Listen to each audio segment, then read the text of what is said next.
let everybody right. in. Absolutely. Yeah. The waiting room is the bane of the Zoom existence at this point. You know, like you are knocking on a door and trying to get in, and sometimes it works, and that's the tech part you need to figure out in this. You know, because the ability to walk into a meeting and say hello is kind of strange at this point. But I appreciate y'all for coming and listening. And Writer's Lunch every Thursday. We used to do it at our shop, or my shop, Melange Creperie over in the Heights. And we do have to invite you guys back at some point when everybody is kind of chill. But basically, I wanted to go through a bunch of different story structures and just do an overview of them. This was very fun to go through, and I definitely recommend looking at all sorts of different story structures out there, because there's a lot to see that you absolutely can use or learn about and then totally discard. In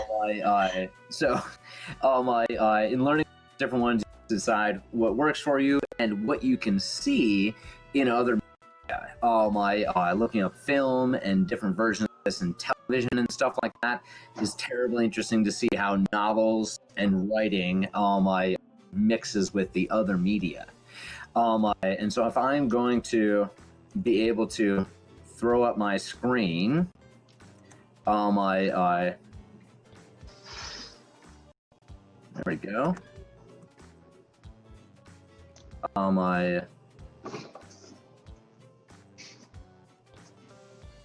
Well, that's what we're gonna do. We're gonna throw it up like that.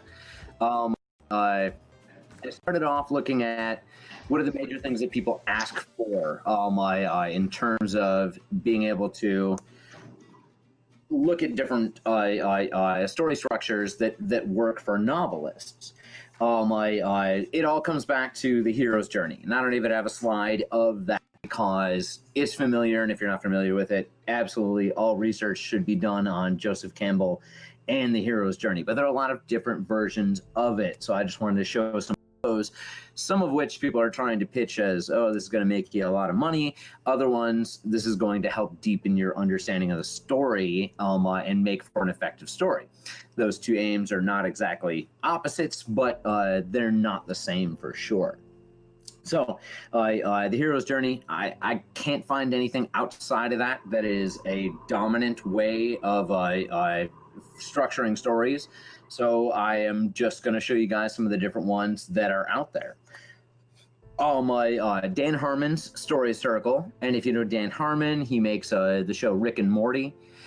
He made the show Community back in the day, and he is pretty well known as one of the most prickly people to attempt to work for in television, and that is quite a high bar for sure.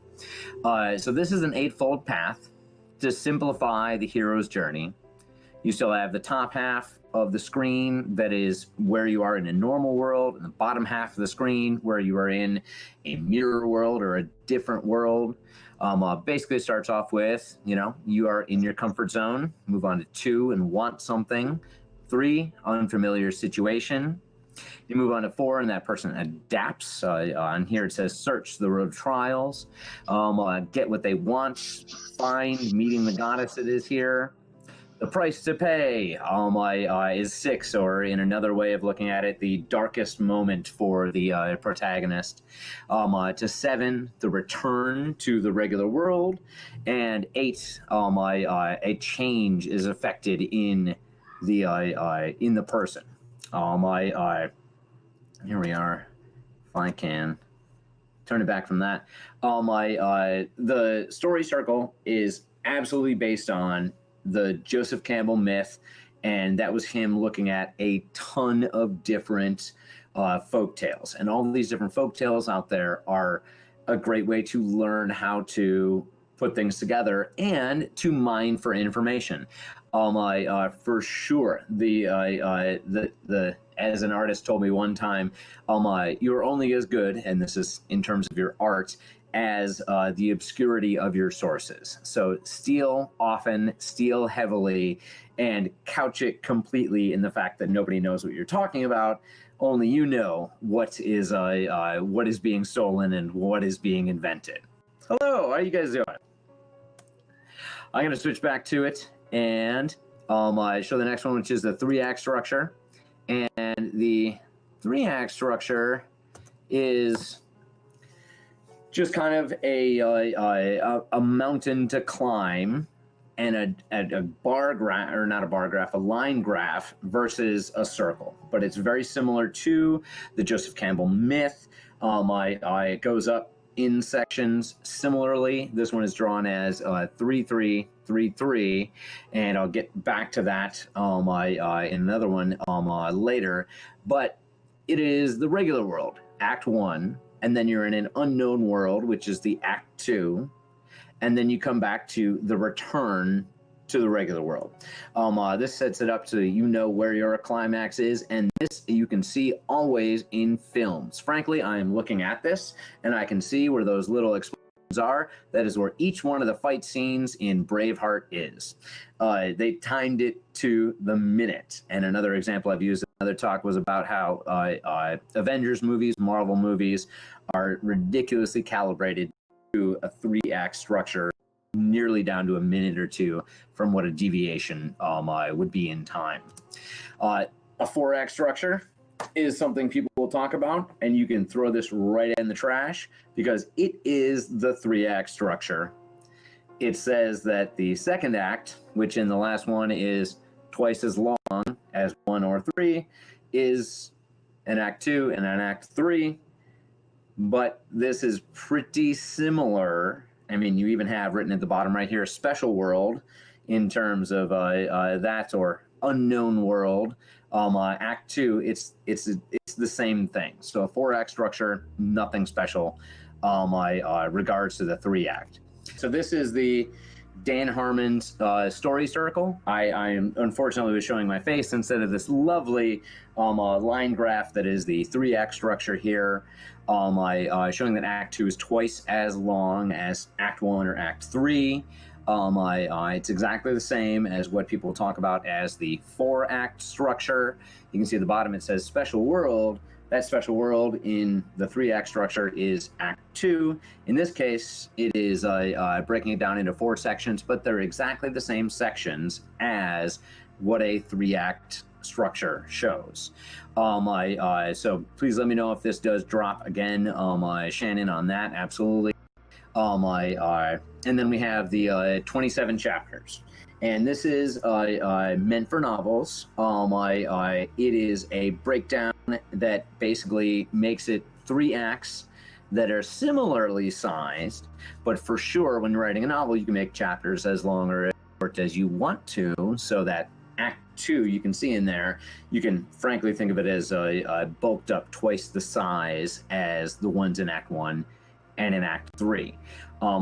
This one pushes the climax further towards the end, and you can see that definitely with some novels as well as some films where the climax doesn't happen at the 3/4 mark, climax of Act 2, but you can see a climax very close to the end in a lot of different films and stuff like that, a shorter resolution. And as Shannon said to me the other day, writers always want a longer breakdown at the end after the climax, and readers, let's say watchers, don't always want that larger section after the climax. I had jumped, unfortunately, too far forward for a second, and so you guys saw the 15-beat plot structure. And this is from the book Save the Cat. It is a 3-act, 4-section. You can see the midpoint in there. Let's do a dotted line in there. Weighted to structure, but it's meant for screenplays. Very useful for writing novels, absolutely. But it has prescribed beats to hit, similar to the 27-chapter version, but yes, added into it. Now, this doesn't mean, for one thing, that it's meant for shorter time periods. A novel you can make as long as you want. A film, TV show has less chance to get to everything. So this is a simplification, although it's not divisible by 27. I guess it is by 3, actually. But slightly different. Really, these are all versions of the Joseph Campbell's hero journey. They have a climax 3/4 of the way through, or 5/8 of the way through, 7/8 of the way through. But there is definitely something to be said for this is absolutely the dominant way to put together stories. And every time you are watching television, in watching movies, you are watching these things happen. You're gonna naturally, just having absorbed all these media and stuff like that, want to put things into this. Let me tell you a couple ones that are different. Now these different one, and there we go. These different ones here are definitely similar. There's there's nothing strange about it. It acts the same, but it moves the climax, or in this case, it moves the rising and falling action to a different point in the story. This one right here is kind of a Shakespearean 5-act story structure, not used nearly as often as it once was, but it puts the high action as the crisis. In Braveheart terms, this is that middle fight that is absolutely the biggest fight in the movie, but is not the emotional high. In this case, the emotional high is in the middle of it, and the climax is a lower emotional state. This is also a good way to think of tragedies as opposed to both redemption arcs or hero stories. And this is the Freytag pyramid, specifically made to work for tragedies. I believe around the 1850s is when this is from. But basically, it is similar to a play structure. You have about 5 sections to it if you count off where each of the straight lines are turning. Hey, Sean. Yes. Are we supposed to be able to see this one? Because we lost the presentation again. Oh my. So sorry. No, it's okay. Like that's Google and your computer just don't want to play nice right now. Definitely a thing. And you know what it says to me? It says, "Do you want to?" Like it's asking permission again.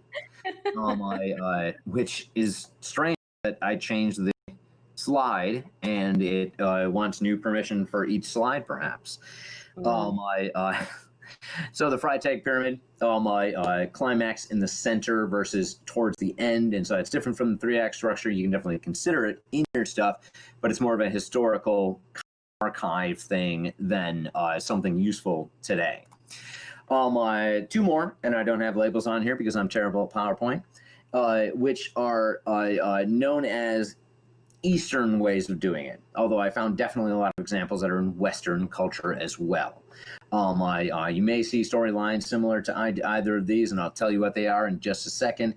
In things like Bollywood films, in manga, as well as in, I'm going to lose my notes, aren't I? Chinese myths. So the picture on the left is a meandering stream. And even at one point, pretty close up there, you can see where a bit of the stream has been cut off. And as the stream grows and develops, it develops these meanders. But the plot loses sight of the end of the story.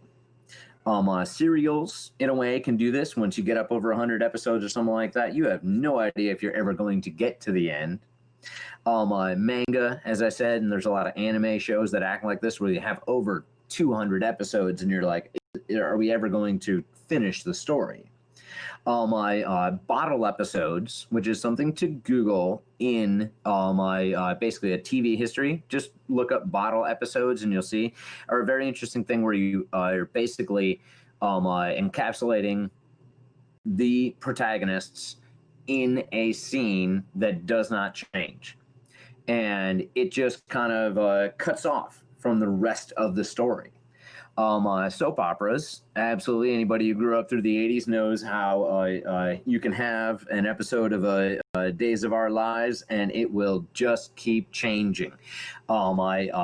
unlike sitcoms and stuff where you return to the beginning after each episode, this is one where you have to keeping track of everything going on in the universe as it goes on. How many fingers and toes your battle-hardened warrior still has. The second one is a graph of a branching plot. You can think of it as a choose-your-own-adventure book. And the Black Mirror made Balderdash, which is a film version of it, or video version, or TV version of it. And this is also a popular storyline for video games. Fold-back structures are important in this. And the fold-back structure in this drawing is the gray box. Every decision that you make on the right-hand side of this drawing will lead you back to only 2 points in the original storyline. So you don't need to worry about the fact that you might create infinite futures, and that's like a time travel problem. It's not usually explored in different books and stuff like that, but the time travel problem is similar to how somebody plotting a video game is going to have to deal with all of the branching bits that they come up with. I'm going to switch back to not presenting for a second, and I just go on a little bit, because I had heard that, who is it, Julie? I wanted to talk about TV plots. And TV and film are very intertwined. They all come from novels, absolutely. But there's subsets of these earlier story structures, and they're just meant for different media. Some of the ones that we looked at earlier are meant specifically for novels or for screenplays, but there's a lot of interplay between them. But if you're writing to film, if you're writing to television, the history of that really determines what you're able to do. If anybody has gone in the query trenches or the submission trenches on Submittable, you throw it out there and you just kind of have to step back and not take it personally when the rejection letters roll in, and anything involving screenplays or TV plots, I'm sorry, you're in the same boat, if not a worse, few extra holes in the bottom of your boat, version of that. But the history of film basically goes to, they didn't know what film was going to be in the beginning. One of the first theaters, they showed the big screen and turned on the film, and everybody sat there in anticipation wondering what it was going to be. And it was a train station, and the train came directly at the audience, and everybody freaked out and ran out of the building. It's a lovely folk tale. It may or may not be true, but really, we would not consider that a film today. Just a train rolling into the station. Although there are some interesting ones on YouTube these days where people are using AI to sharpen up the edges of old film from turn of the century shorts, and it looks incredible how you can see how somebody was in 1890 in New York in 1905. But that is absolutely an aside. So when film really got it together was Birth of a Nation. And Birth of a Nation, if you don't know it, it was a book. It turned into a film, and it was the quintessential film that set up the 3-act story structure for film. Since then, we've had a lot of examples that have absolutely played on that, reversed things to it, changed tropes. But the 3-act story structure from that first really blockbuster film has stuck with us all the way up till today. It also demonstrates how a lot of American things are really based on racist things to start off with. And then we come today to, did we really base everything that we believe in on that? But Birth of a Nation is a trip. But if you're interested in film, you have to watch it. It is just that formative to it, Television, on the other hand, came from radio. And so when TV came in, it came in mostly formed already. The formats of sitcoms, crime dramas, and variety show musicals were already there. They just took it from being straight audio to putting it onto a TV. Really, today, it is completely different from what people think of the encapsulated TV sitcom or drama that the 60s and 70s gave us, where you return to the same spot that you were at the beginning. And that was based on syndication, which meant you're supposed to be able to view these out of order and still understand what's going on. But whereas in a lot of things, you'll see that notion of what a TV show is supposed to be is supposed to appeal to the largest audience possible. Let's turn that mirror back on them and actually say what that means is it was supposed to appeal to the largest white American with disposable income audience that was possible to have. Now this is completely changed today because we have lost the networks. They're still there, of course, but really they were radio networks to begin with. NBC, ABC, CBS, huge radio networks that turned into the big three of TV networks. Everything breaking down over the past 20 years, off with cable companies to invest in original content, and now with streaming services, means that you don't try to get onto a show. Your own work, if it's a novel, you change it into a screenplay. If it is an idea for a show, and that's the germ, you flesh out your own characters and your own world. Who is it? Daniel Glover, who also was on Community, who started the show Atlanta, is a great example of that. He did something else. He had something to his name, and so when he walked in the door with a plot, with a screenplay, he got something done. But it is incredibly difficult to break into that. Now, the one thing that TV structure can give us in terms of writing novels, in terms of writing things that can fit any media, is the ABC plot. And an ABC plot is going to be where you have three strands to your story. The A plot, I wish I had a graph for this, guys. I'm so sorry about that. The A plot is that protagonist story. That's the hero's journey. The B plot is a hero's journey as well. It can be related and it can be connected, but sometimes it isn't. And you can look at things like The Wire and Game of Thrones even, where they don't exactly intersect, but it is, an A plot, a B plot. I'm going to leave it at just as that, because you can have as many B plots as you would like. The C plot is the long-running story.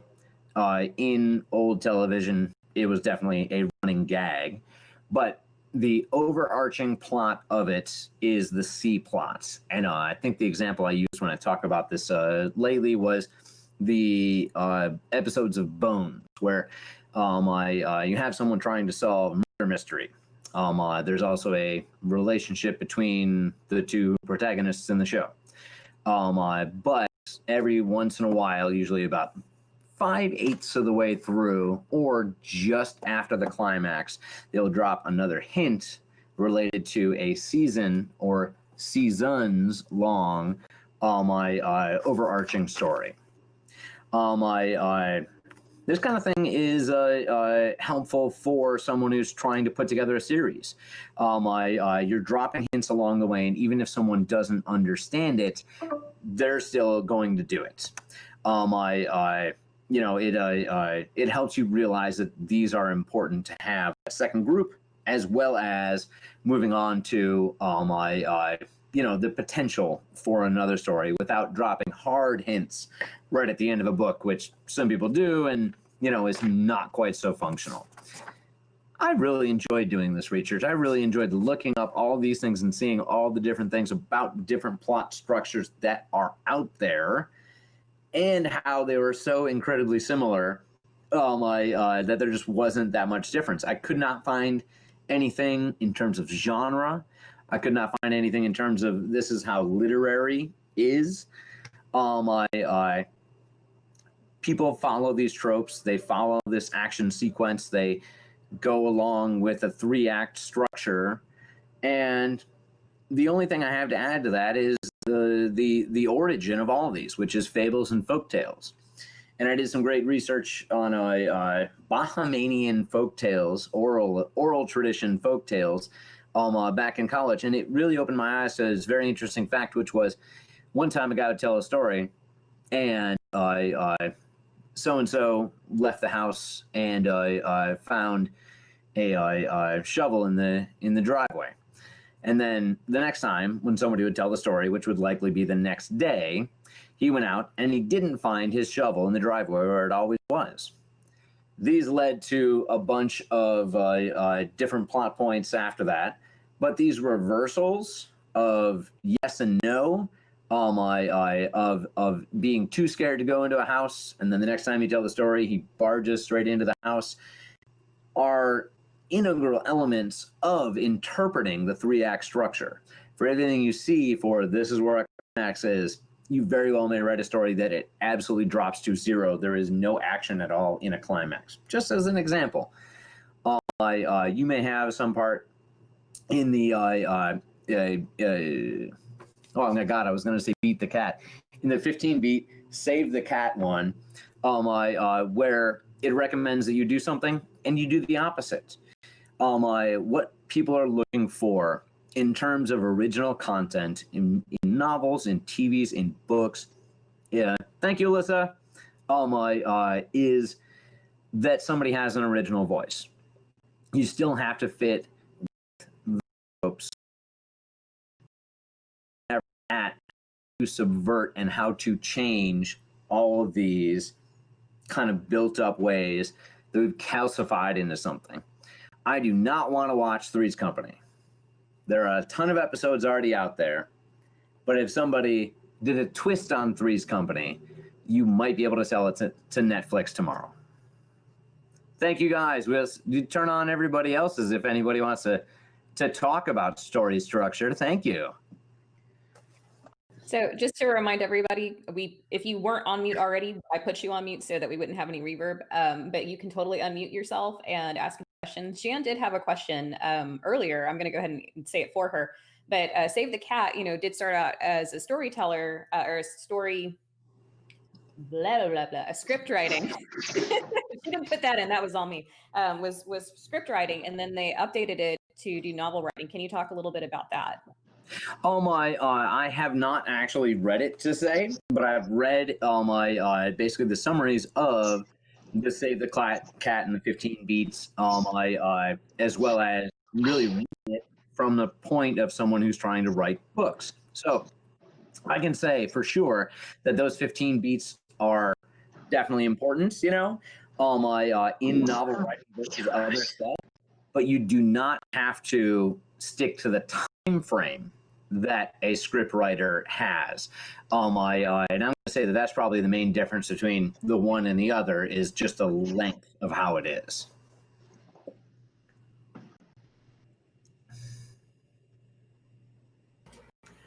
I just have a quick comment about the 4-act story structure. Yeah. I've only just come across this, and I found it interesting and informative. Adam Skelton's take on it, or Skeltor. The way he divvies it up, he has the 3-act story structure, and then that second act is broken. And the way that he breaks it is that the first, or that second act, is driven by the character's strengths. I might be mixing it up, but one of them is driven by the character's strengths and one of them is driven by the character's weaknesses. So at first you see the character's strengths, building them up, and you think that they're going to succeed, and then at the midpoint it shifts, and you have where they start to fall, and all of the consequences of their weaknesses, the inherent flaws in their action and their motivation previously, start to bite them in the butt, and drive them down, and then you have that climax at the end of their third act of the 4-act structure. So I thought that was an interesting take on the 4-act structure that made it useful to break up that second act. I saw it in a similar way, and I didn't say it during it, but basically, if you were to have that story circle, and I'm trying to make a line through it, this corner up here is the regular world and old ideas. Once you get down here to a new world, but the same old ideas, So as you said, they're trying as hard as they can. It's just not working. And then on that third quarter, you have a new world and you have new ideas. So that midpoint where it meets down here, the person has to have a personal change, a change in personality in order to get back to that top corner old world, going back to where they were, but having changed, having new ideas. Absolutely. I want to ask you a question, and you may or may not have run across this, but we're looking at like fables and legends and things that kind of lend themselves to genre fiction. But I know there are a lot of things like biopics and technically true kind of nonfiction television. Do they follow the same kind of structure? Are there any modifications for that sort of either programming or even in that kind of literature? So I talked to Doug Lane, who's a writer, and he lives in the Heights. He's won some award for his screenplays, and I know him for some sci-fi short stories, and the fact that he loves crepes and comes and eats them, which is awesome. But we talked about the difference between the two, and I tell you, it is utterly invisible, his influence on what I was saying earlier, because basically it was like there isn't that much of a difference. But the pacing and journey and emotion was something to play into it for sure. As well as, wait, I want to find that regular thing. What was the question again? Sorry, basically I want to know if there were inherent structures for nonfiction or for I shouldn't say reality television, but for realistic television, or things that were real life in presentation and how they're organized, I guess, for an audience. Thank you. Yes, so we did talk about that it's interesting to see when the 3-act story structure not only comes into documentaries, where sometimes they'll use different characters. Anybody see Tiger King? Different characters to tell different parts of the story to build up, an invisible protagonist, basically, but just tell different parts of the story to fit into that structure. And it's really just that it tugs on your heartstrings to do, which is why people follow that. So you can take real life and twist it into that. Or an entirely different example, reality television, where you film a whole bunch of stuff and then you snip it to fit the 3-act story structure. That might be what you're talking about. It might not. But the next thing I wanted to bring it to, and I love talking to Doug about, was the fact that sometimes you can see things like political campaigns or a war, or we're right in the middle of this with coronavirus and everything. But by the time we get to the end, think about how these daily things felt versus a year and a half from now, when it sounds like it was either a triumph or a defeat, and people can just sew it up with a bow, and we're all going to be like, that's not how it fucking happens.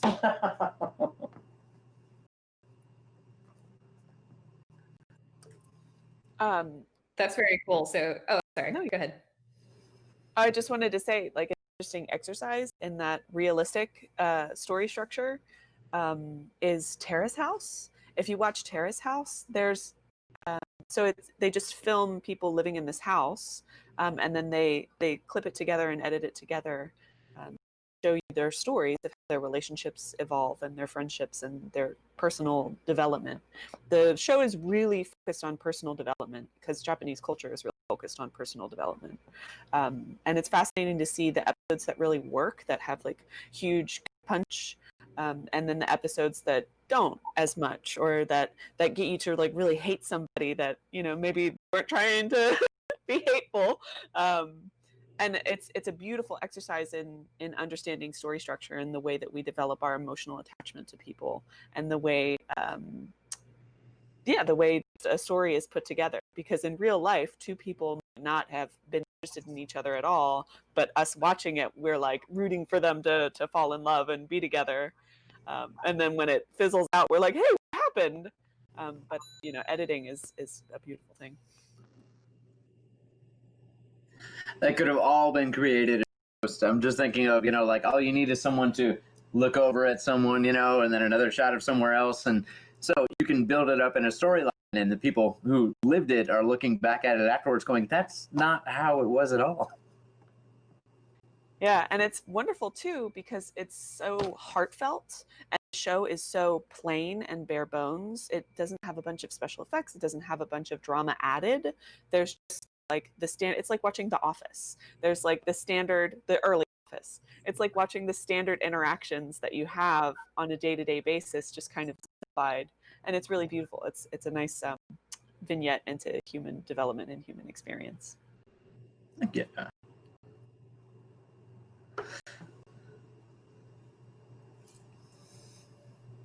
So, since we've got a bunch of different kinds of writers in here, I'm wondering if any of you utilize any of these story structures in your own writing, or if any of them seem like they would mesh well with how you write.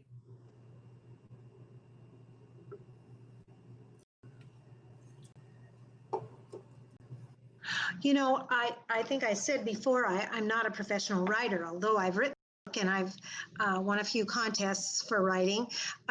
And having had you say, Sean, that all stories come from fairy tales and fables, I can really see that. And it seems like I can tell a good story. And I think it's because my grandmother read those to me every day of my life until I was 6 years old. And I think about those tales now, and I think about how meaningful they are in human relationships and in life's trials and in all kinds of things. And I'm just gratified to hear you say that storylines are based on those. Oh, absolutely. And in looking at these, I really wanted to see if there was a difference between Eastern and Western, because there's so many cultural differences and stuff. And so I was like, okay, let me really dive into what are these story structures and all. And other than the thing about meandering, I did not really find a difference. There is a plot point in Eastern fables a lot of times that is transposed onto contemporary culture that is enemy to friend. And that's how essentially in these things, like people will build up a team of superheroes or something. But that is definitely a trope in Western as well. It's just not as emphasized. Another thing for sure is anyone is fair game. You definitely might kill off a protagonist, start to follow a second person. Kill off that second person, start to follow a third. Now I'm starting to sound like Game of Thrones. So it's not exclusive to Eastern culture. These things have a lot of overlap that although, Paige is talking about a Japanese reality show that she's really identifying with. Like so many of these things, going back to Joseph Campbell and the research that he did, which was way more extensive than any of us could get done in a lifetime. I was looking at Native American, Eastern, and Western folk tales. Diane, I think I saw you roll your eyes a little bit. Was there something that you thought or had an opinion about? You're muted, Diane. See, if she's muted, she can't hear. No, I hear Diane. She's not muted. That's unfortunate. What's your we microphone? might need to type it into the Chat. Yeah. Unfortunately. I do want to know, because Diane is a wealth of knowledge on things. While we're waiting, though, I did want to talk to both Dan and Paige. You guys are very, I don't want to say prolific, I think the right way to put it. You guys write very quickly, and you seem to know exactly where you're going whenever you go to write. And so I'm curious to know if this kind of thing, if story structure plays into your decision making when you go into write, or if there's something else like internal that you're using in order to get your stories down as quickly as you both do. Paige, you want to start? Sure. So for me personally, just my general goal in writing is to learn and continue to grow and learn about myself as a person and learn about the human condition. So I'm always trying new things, and story structure is a big weakness that I have, because I tend to be a more intuitive writer than I forget what the conceptual writer. So I've been working really hard in the last year to build up those muscles that are weaker. So I've been doing a lot of research into story structure. And so each story that I've been writing lately, I've been taking on a new story structure. Um, so I started with the first story structure I tried was the Snowflake, and that was super easy. You know, you can just set it and then go fly. But I like first somehow I missed like the whole second half of the instructions Snowflake story structure that has the scene and the sequel instructions. I didn't even see that until these last couple months when somebody pointed it out to me. So I'm starting to experiment with that now. And very well, yeah. The Snowflake method, pardon, I don't want to cut you off. The Snowflake method, I have not found as a plot structure. Definitely good for character building, for setting building and stuff, but I did not include it in this because it felt like it was not a story structure, and I can absolutely see where you're like, okay, this is great. Ah, shit, because it's like it needs to be used in conjunction with something else. Well, the way he structures it is 3 disasters and a conclusion. And that's like the bones of the story structure. And then you have just your 5 sentences, which are those same like 5 points on the story structure, and then you flesh those out from there. Yeah. So for structuring your writing, it's just a method. Yeah. Points on the map and then expanding them out. And a lot of writers do that. They have their points on the map and then expand them out. Brandon Sanderson talks about having ideas for plot, ideas for relationships, and like where he wants those relationships to go. Like, okay, I need these characters to fall in love. And then he plots points on the map, like little bullet points of where he wants those to go. Dan Wells similarly talks about having different like genres or like bold ideas, and then having points within that, the hook and then the pinch and then the plot turn, midpoint, pinch, plot turn, resolution within his action genre, within his romance subgenre, whatever, and then he weaves those together and fleshes them out. So it's all different approaches to it, and they each have their merit and they each create a different kind of story. So I think they're all worth trying at least once.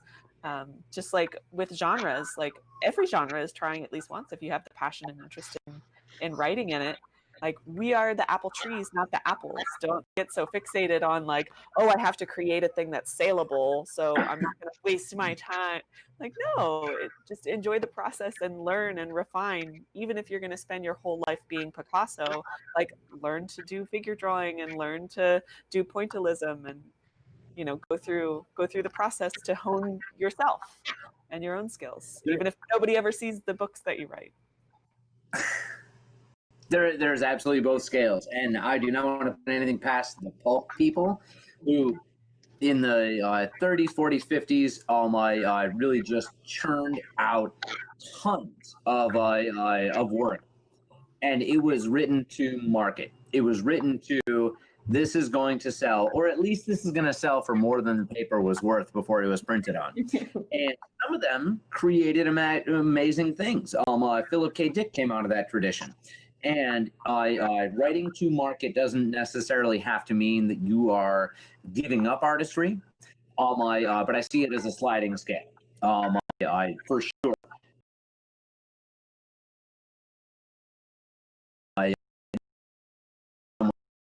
Ambitious, really later, like, you do it, like for the rock. If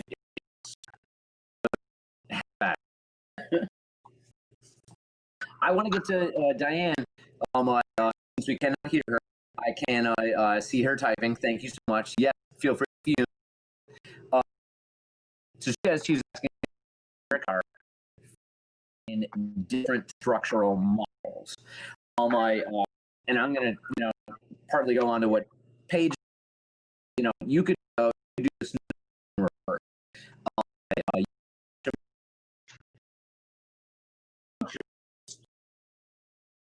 And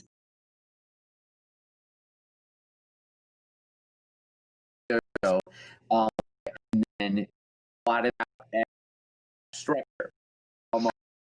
what am I going to say? And find TV of the I that you're able to see fact, and so it's more about the intention of the author to begin with, even if your end product is absolutely answerable to nearly all of these. A small caveat to the 5-act story structure, the Freytag pyramid and Shakespearean writing, which did have a different point in the story where a climax is. And I do think that you'd have a very tough time using any of those and being popular with those today. If it is for passion, you could totally write my 5-act story structure today. Absolutely. Diane, are you familiar with the story grid?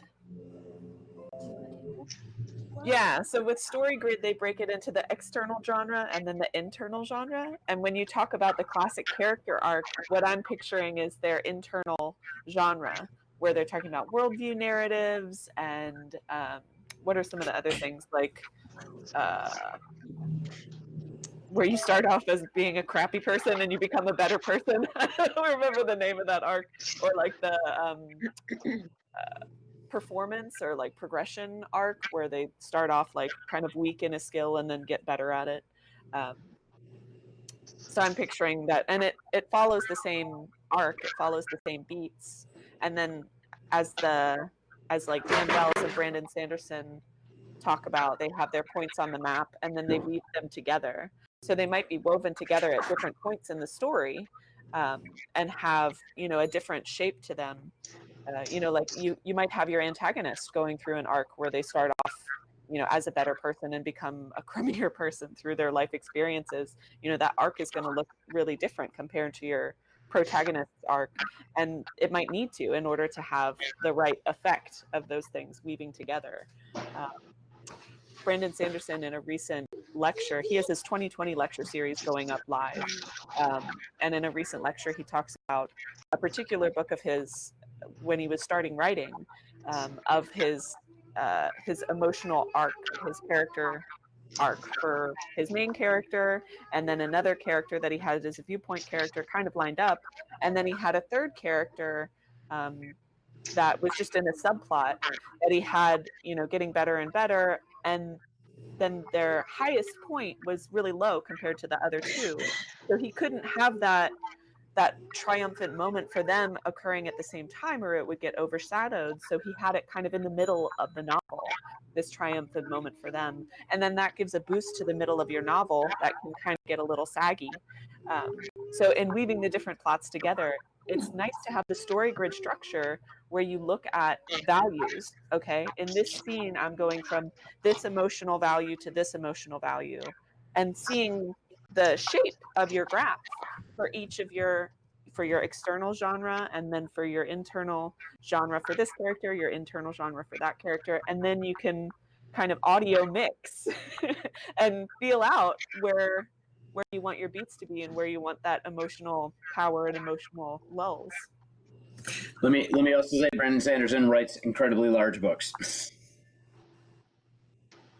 So but he's not wrong in that. He's not wrong in that, though, because you don't want to have a whole bunch of conflicting events occurring right next to each other, like what Paige was saying, or you don't want to have a whole bunch of lows where everything's an emotional change versus a physical or situational one. Like it'll impact the way the story comes across to an audience, and even probably to an author too. Because if you're just sitting there like not having large changes, but everything's an internalized, problem, that it looks like depression, and maybe you stop writing the book because it's not hitting what you need to, because there's not a trifecta of different events occurring. So I could totally see, from a, going up to the bird's eye view of your story, saying, okay, before I even put things down on paper, these are the places where events are going to occur. And if it looks like there's too much of one thing over here, I'm going to flip it around in this very kind of engineered way so that I can make sure that I'm writing something that I still want to write, or that I think someone will like, depending on which approach you have. Because yes, we don't all write to market. And we definitely don't want to, push anybody in one direction, but there's different reasons for doing that. I think they're all good. That's my 2 cents. I did want to hear, because Jan does do a lot of writing with our bye Cheryl, see you later. Sorry. No, it's okay. We're actually we got about 5 more minutes, but I did want to hear from Jan, because she writes so quickly in our writing events that we were having. We like 20 minutes, she'd be like, I wrote 4,000 words. Not quite, you're exaggerating. Well, I come from like a free writing background. That's how I kind of got into writing. So you put your pen to the page and you just start writing. It's the opposite of all the story structure stuff. You don't plan anything, you just write it. And I'm working on a novel that is kind of the way I work. So part of me listening to this discussion is totally horrified, like bird's eye view before you start writing. Are you crazy? I mean, that works for someone. It would not work for me. Planning just kills the spark for me. So I think when I found Save the Cat and Save the Cat for novels, I kind of went, okay, I'll buy these 2 books. And at some point, if I feel the need for structure, I'll go look up, what beat I'm supposed to be hitting and, do it afterwards. I did kind of use story structure ideas in like my first scene. And like at the time I was reading about, the person starts off in their normal world. Then there's the, inciting incident that shoots them out into whatever change there. So I did use it a little bit. And now I'm kind of in the beginning of the middle. So, that's a very saggy part from what I hear. So I may need to go get my copies of Save the Cat and Save the Cat for novels and start plotting things. But in all my writing, I don't plan anything. I just write. Like I've been doing these 100-word story sprints with the Hog group, whatever. I'm in their critique group, and every Wednesday they put out a picture or some kind of prompt. And basically what I do is I look at the picture and I write down everything I know about it or everything I think about it. And then I go back and look through that, and something will eventually emerge. That's kind of how I write. So totally non-structure. And I did come across one book. It's called How to Be a Writer. It's a Writer's Digest book, which I'm still at the tail end of my read everything Writer's Digest ever wrote, period, which is trying to get out of my totally free writing and no one will ever read this, period. But anyway, her name is Barbara Bagg, Baig, and she works from a free writing base. So she teaches you how to write, and it's a little bit aimed at college students. But basically, she has this thing she calls collecting, which is basically you look at the picture or look at the topic, write down everything you know about it, and then go back through and pick out the stuff that resonates with you. Work more on that. And so there's another Writer's Digest guy, Stephen James, who kind of has the same thing, a little, maybe with a little more structure, and his is called organic writing. And so that's how I do it. Completely the opposite. I don't plan anything other than I have this idea. My story is a little girl runs off into the woods, has adventures. So it's kind of like reworking fairy tales. And that's really it. I think some people call it discovery writing too. I just sort of find out what happens as I go along. I have an idea. Let me throw this in as well, Jen, real quick, that you have, Sure. you have watched things, you have read things, and you have internalized a lot of It's all in there. these Yeah. rules. So even if you're like, I am free writing, you are not coming in at it as a babe in from the woods. Yeah. Like you still have a lot of those plot elements. And like you said, you go back afterwards, you look at it, you go, oh, maybe I was a few pages off, but it's close. It's there. If you ask a child to tell you a story, might not be a great story, but they will hit beginning, middle, end, climax, and protagonist. And absolutely. And every time I read something about writing, I feel like I'm seeding my subconscious, loading up my subconscious with all these ideas. And it's exactly like you said, they're back there. They're not in the front of my brain like Paige. They're in the back somewhere. Well, I mean, you can like talk about them and reel them off, and I'm like, Only because I've been researching them lately, Jen. Okay. That's all new. But I kind of, yeah, I figure like it's all back in there somewhere, just, and it does sort of subconsciously affect me. And I think after this, I am going to go back and look at where I am, and maybe I'll get out, Save the Cat and Save the Cat for novel writers who are written by two different people. Just kind of look. I don't know. I'm not sure. But it's, it's good that I had this talk today and heard what everybody said, because it's kind of firing up that side of my brain. So anyway, pantster, free writer, discovery writer, out of control. Can I throw up the? Are you gonna throw up because I'm a pantster? No. The PowerPoint. Is there anywhere I can just throw that up that then people can just take that? Because it's nice. Yeah, I like the put it into one. the files of the Facebook page. Okay, I can upload it to that. Yeah, if there's not something there already, we can make it. It's probably just hidden inside the settings, but we could only do that. One of the things I wanted to say, based upon the fact we do have pantsers, and I don't know where this. I'm gonna get on my soapbox. I don't know where this thing came from, where people are like, pantsing is bad and planning is good, because like there's so much creativity of not having a plan. Like, It's our education. Yeah. You need your brain. Like, I do get it.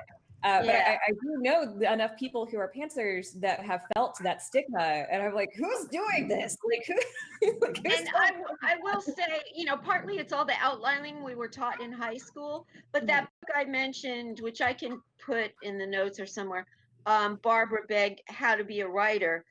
Another thing I liked about her is she talks about, which is a real problem for me in starting to write creatively. Like, I can write an essay with both hands tied behind my back in a blindfold, because that's what's feed into you as you're going up through our educational system. But I want to write fiction, and that was a difficult transition for me. And she does talk about how a big step is overcoming everything you learned, like in high school and college. For those of us that were good essay writers but couldn't make the creative step, first you have to unlearn it. And her whole free writing pantster thing, I took a lot of free writing classes at one point when I was living in California, and that kind of just really took off for me. So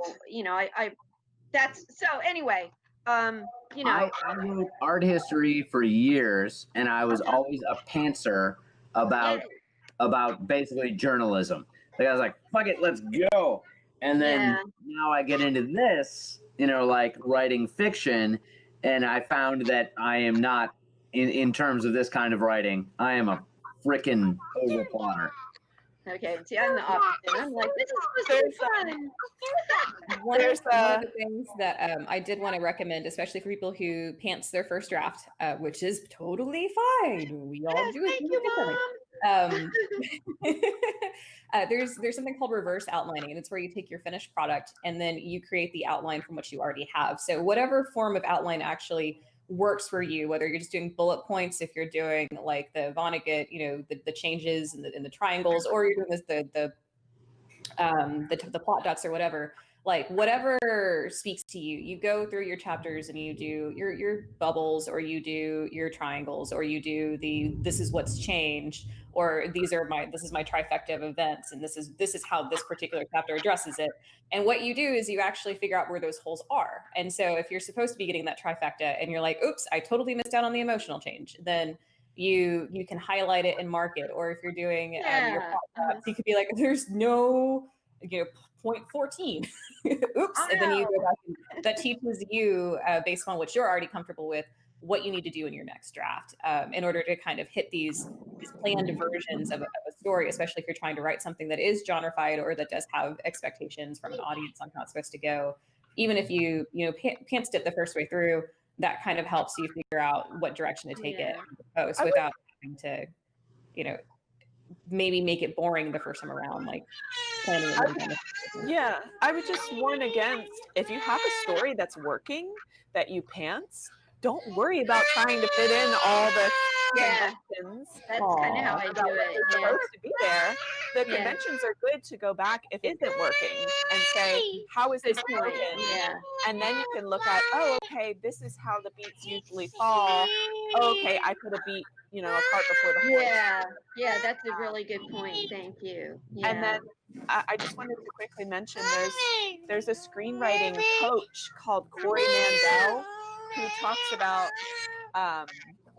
it's basically pantsers and plotters, but he calls them conceptual writers and intuitive writers. And Oh, his okay. training, he has you work on your weakest side.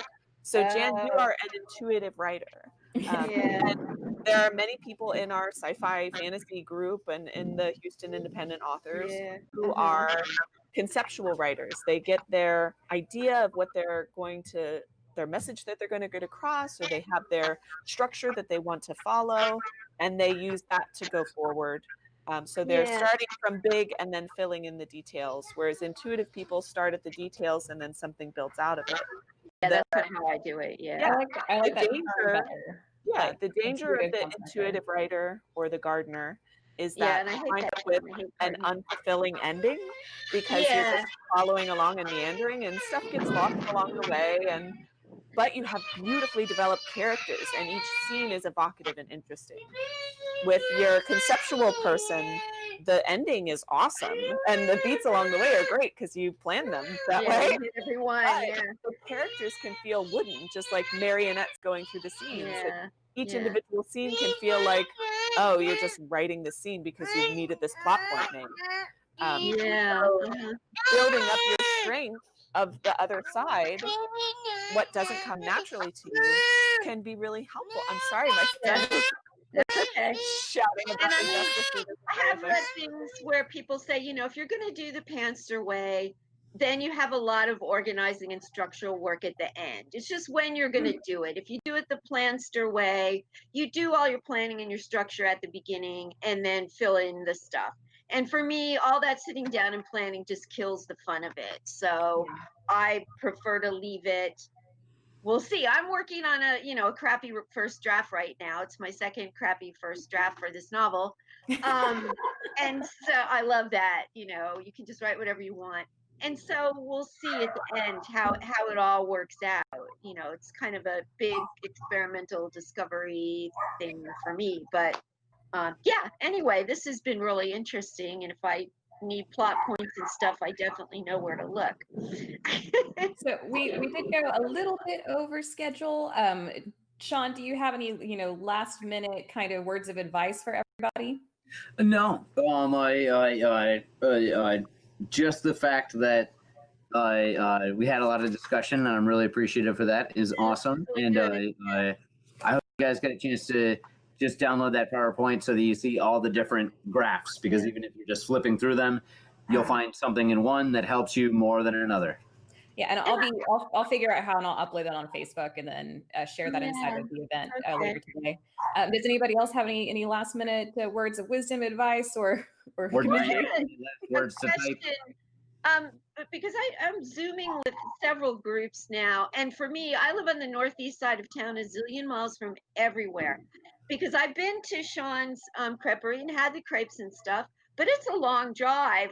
So I'm wondering if going forward, we could kind of have hybrid meetings where there are people actually there, but, just like Sheldon as a robot, or something, you could include people who are really far away and it's hard to get over there. This so just throwing out that idea. This is absolutely a thing of where this COVID, and I loved the way that someone described it in an article, it has just jumped us 5 years into the future.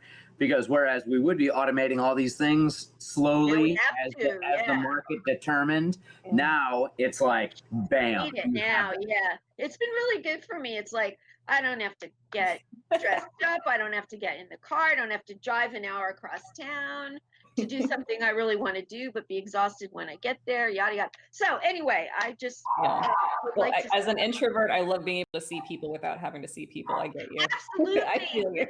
Yes, I'm totally introverted too. So COVID-19 has been great for me in that it just promotes a lifestyle that I am already living, but allows me a little portal with Zoom and stuff to have a minimum of human interaction that I need, Well, amazingly. we of course want this to end very quickly, but we do have to find the silver lining, and I think that's it. Yeah, Zoom or video conferencing has blossomed, and Yeah. I've gone over to the dark side, and I read ebooks a lot more now, because when you order them, you can get them right away. You Yeah. don't have to drive to the store. You don't have to wait for them to be delivered. So yeah, I've grown. Okay. Well, guys, next week we are going to be with the crispy coated robots. We're going to be talking about podcasting, so it's going to be a lot of fun.